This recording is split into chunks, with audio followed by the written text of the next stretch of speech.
Selamat pagi, kami ucapkan kepada Ibu Clara selaku dosen pengampu mata kuliah Demokrasi dan HAM dan juga teman-teman sekalian yang menonton hasil video kami dalam mempresentasikan Globalizing Democracy and Human Rights.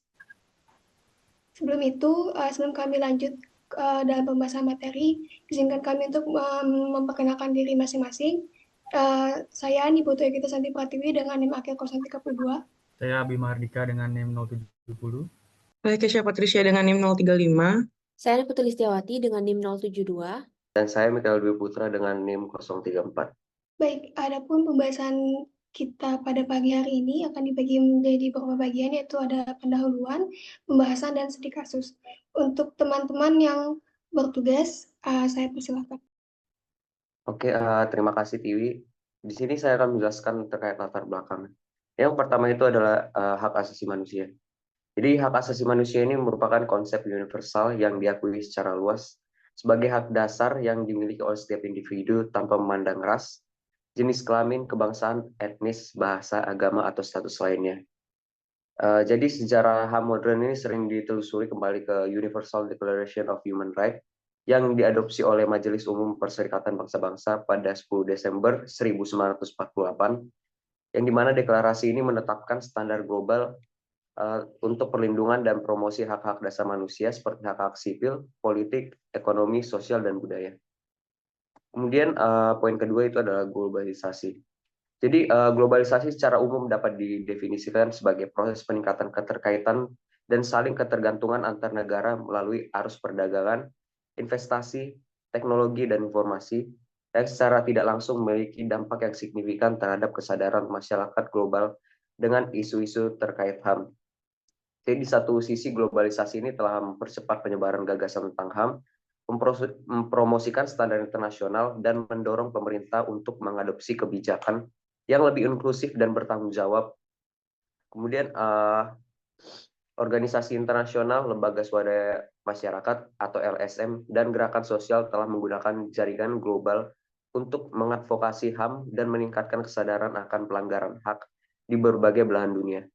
Namun di sisi lain sendiri, globalisasi juga menimbulkan tantangan baru terhadap HAM, misalnya seperti pergerakan modal dan tenaga kerja yang bebas seringkali menyebabkan eksploitasi pekerja. Kemudian perampasan tanah, pelanggaran terhadap komunitas lokal. Di perusahaan multinasional sendiri dalam beberapa kasus telah terlibat dalam pelanggaran HAM di negara-negara di mana mereka beroperasi. Sementara mekanisme hukum nasional dan internasional belum sepenuhnya efektif dalam menanggulangi masalah ini. Kemudian poin ketiga yaitu studi kasus, di mana contoh pemanfaatan globalisasi terhadap promosi HAM yaitu merupakan gerakan tagar MeToo. Mana gerakan MeToo ini menjadi salah satu contoh fenomena sosial paling menonjol dalam satu dekade terakhir yang berkaitan dengan globalisasi dan kaitannya dengan HAM, khususnya terkait hak-hak perempuan dan kesetaraan gender.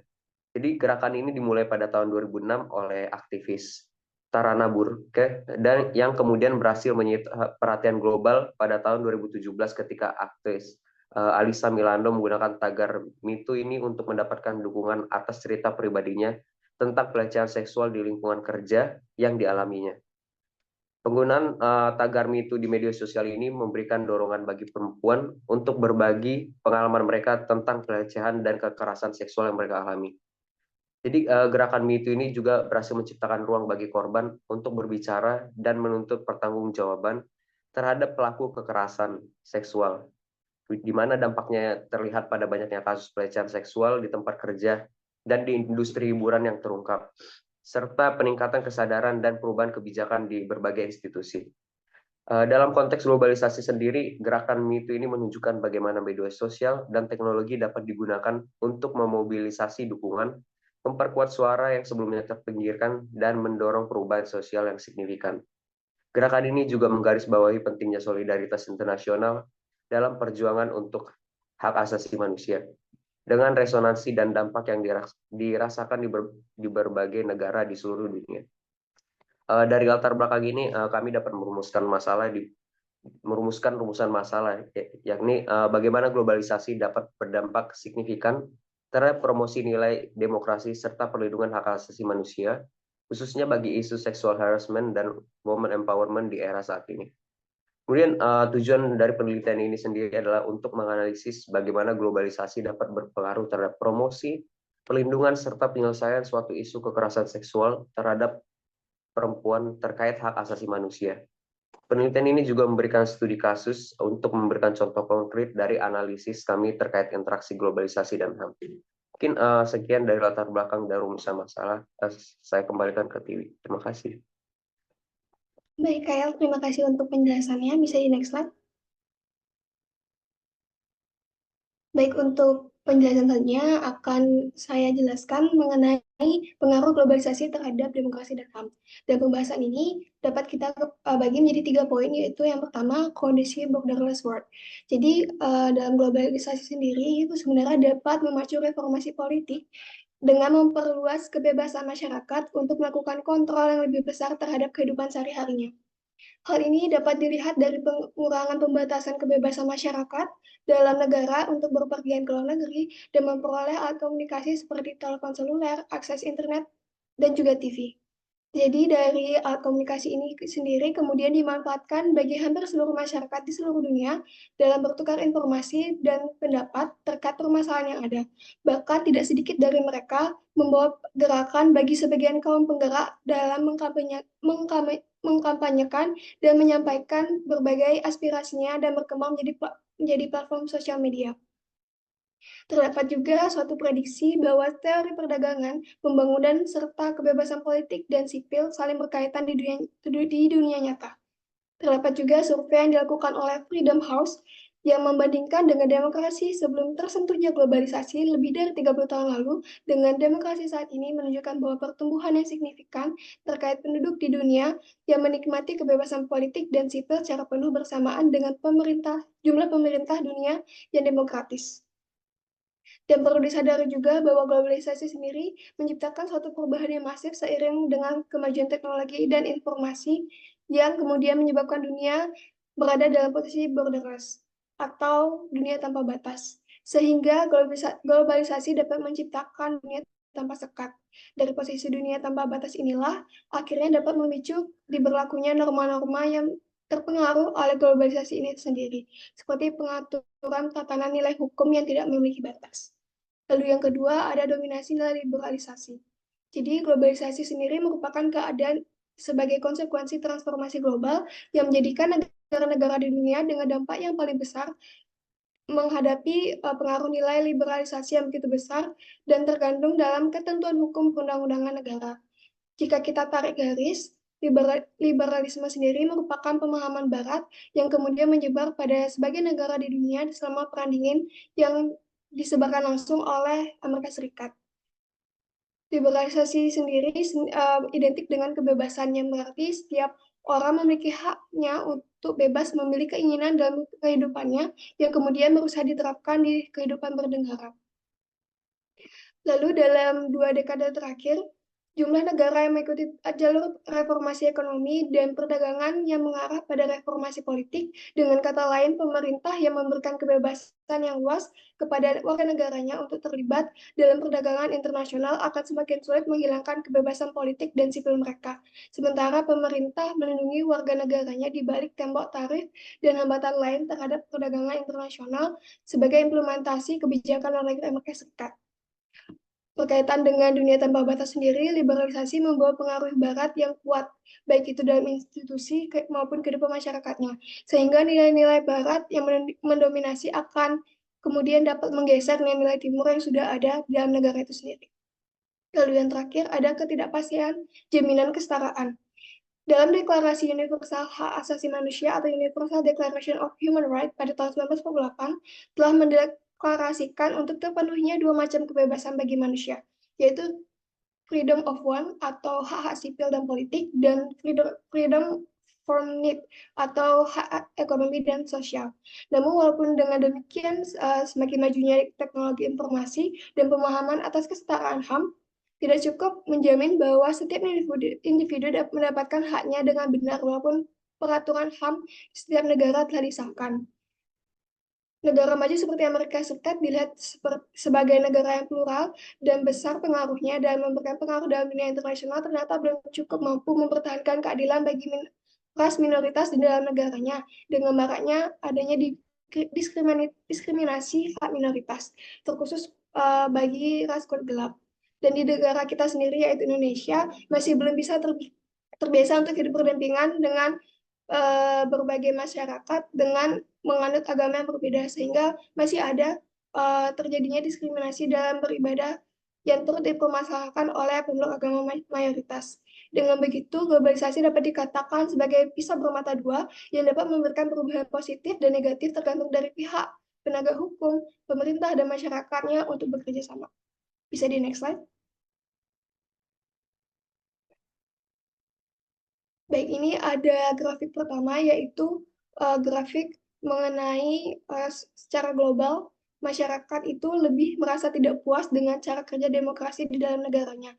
Jadi, terdapat di 34 negara yang telah dilakukan survei, rata-rata sebanyak 52% merasa tidak puas dengan demokrasinya dibandingkan 44% yang merasa puas. Hanya 32% yang setuju bahwa pejabat yang terpilih itu peduli dengan apa yang diinginkan oleh masyarakatnya. Bisa di next slide.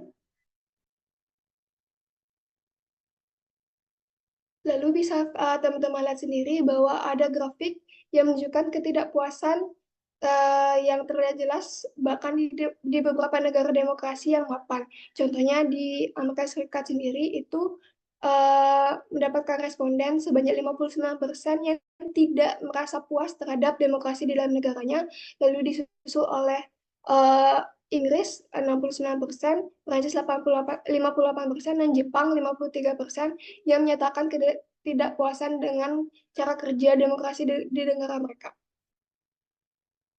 Bisa di next slide.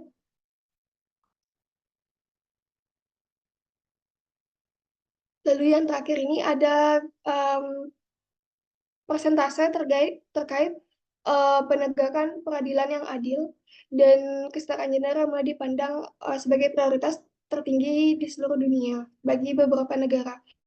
Karena keberadaan demokrasi dan penegakan HAM dipandang seharusnya dapat merepresentasikan perempuan juga dalam berbagai bidang dalam kehidupan bernegara. Dan pada kenyataannya juga, perempuan masih dipandang sebagai objek dibandingkan salah satu subjek dalam penegakan demokrasi dan HAM.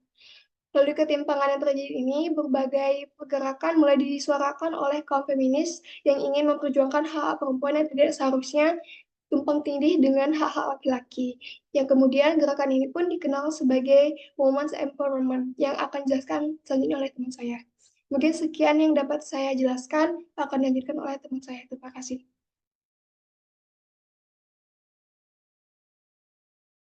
Baik, selanjutnya saya akan menjelaskan mengenai woman empowerment.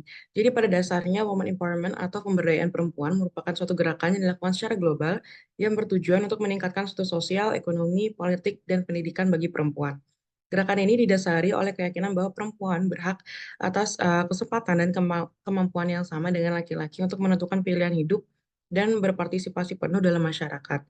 Prinsip utama dari pemberdayaan perempuan ini adalah untuk mencapai kesetaraan gender dengan memberikan hak dan kesempatan yang sama bagi perempuan dengan laki-laki di semua bidang kehidupan, termasuk pendidikan, pekerjaan, kepemimpinan, dan pengambilan keputusan.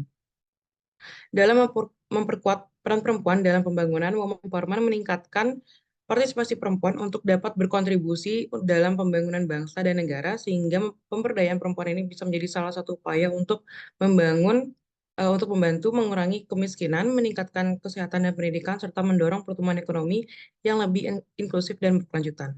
Boleh tolong di next slide?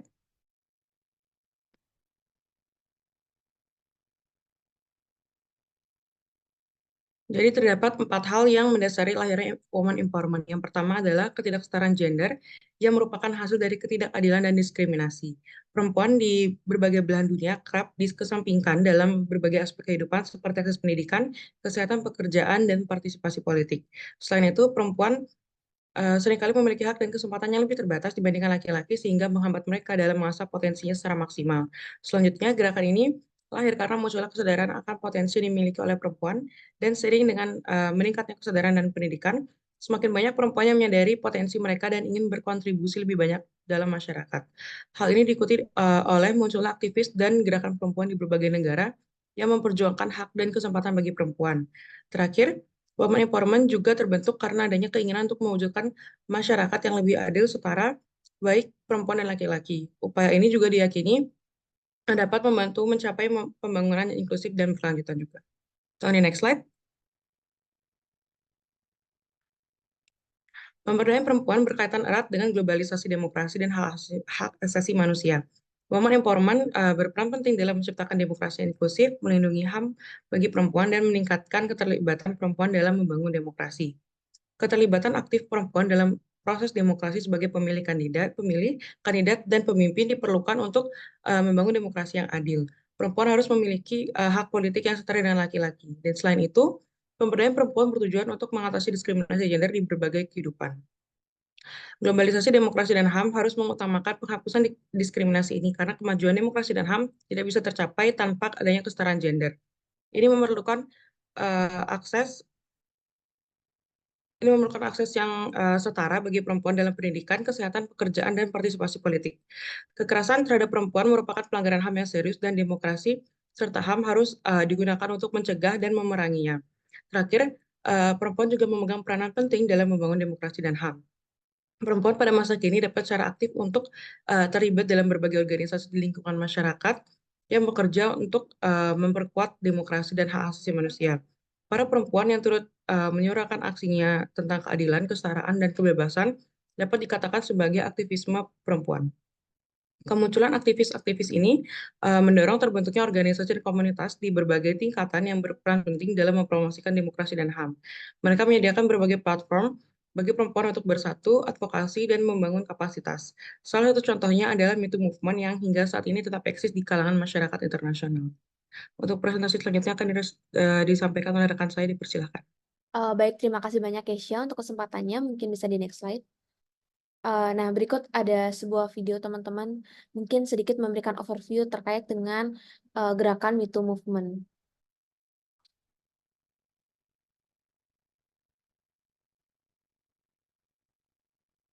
Jadi singkatnya, gerakan ini itu merupakan gerakan yang bertujuan untuk mengatasi masalah pelecehan seksual. Nah, awalnya ini gerakannya itu dipimpin oleh Tarana Burke, seperti yang dimention oleh teman saya Kyle sebelumnya. Namun, hal ini pun gerakan ini membesar dengan perkembangan media sosial, terutama pada tahun 2017, seperti yang dilihat di layar. Ini dimulai oleh postingan dari Alisa Milano, yang kemudian membuat seluruh masyarakat di seluruh dunia untuk menyuarakan isu tersebut. Nah, mungkin di sini audionya tidak terdengar ya teman-teman. Mungkin bisa kita langsung saja di next slide. Baik, jadi seperti video yang sebelumnya, case study kali ini kita akan membahas terkait dengan Me Too Movement dalam mempromosikan demokrasi dan hak asasi manusia. Bisa di next slide. Baik, berkaitan dengan video sebelumnya, jadi mungkin kita bahas terlebih dahulu ya teman-teman terkait dengan bagaimana sih awal terbentuknya gerakan Me Too Movement ini. Jadi seperti yang dimention sebelumnya, ini merupakan sebuah gerakan yang sebenarnya sudah ada sejak lama yang dipimpin oleh Tarana Burke. Namun dengan adanya kemajuan media sosial seperti sekarang ini, seperti Twitter, Instagram, dan lain-lain, gerakan ini pun membesar pada tahun 2017 ketika Alisa Milano membuat sebuah cuitan di Twitter.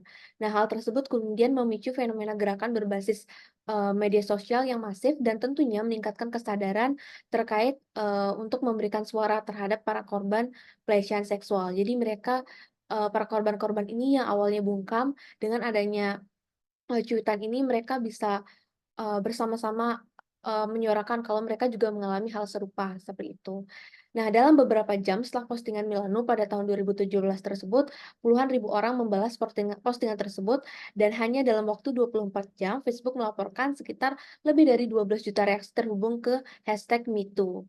Nah, kemudian di tahun berikutnya, hashtag #MeToo di Twitter mencapai dalam perharinya rata-rata sekitar 55.000 orang men-tweet terkait dengan hashtag #MeToo. Nah, gerakan ini pun menyebar kemudian tidak hanya di Amerika Serikat, melainkan ke seluruh dunia. Salah satunya misalnya di Prancis terdapat hashtag #BelangeStoneport yang berarti expose babi Anda, dengan tujuan untuk mengungkap nama-nama pelaku pelecehan seksual. Nah, hingga saat ini gerakan MeToo menyebar ke seluruh dunia untuk menyuarakan isu pelecehan seksual. Hal ini menunjukkan adanya bentuk gerakan demokratis yang dilakukan oleh masyarakat untuk melindungi keberadaan HAM dan salah satunya terhadap korban pelecehan seksual. Mungkin bisa di next slide. Nah, terkait dengan bentuk gerakan dan penyebaran dari MeToo movement ini, sebenarnya sudah di-mention bahwa masifnya itu gerakan melalui media sosial atau campaign media sosial. Nah, jika disingkat, ada 3 hal yang dilakukan oleh bentuk penyebaran gerakan ini. Pertama, tentunya melalui online campaign yang kita ketahui melalui Twitter ada hashtag MeToo maupun dari media sosial lainnya. Jadi, para korban atau penyintas kekerasan seksual itu banyak yang menyuarakan pendapat mereka melalui hashtag itu. Bukan hanya para korban, tetapi juga para aktivis banyak menyuarakan isu ini melalui media sosial.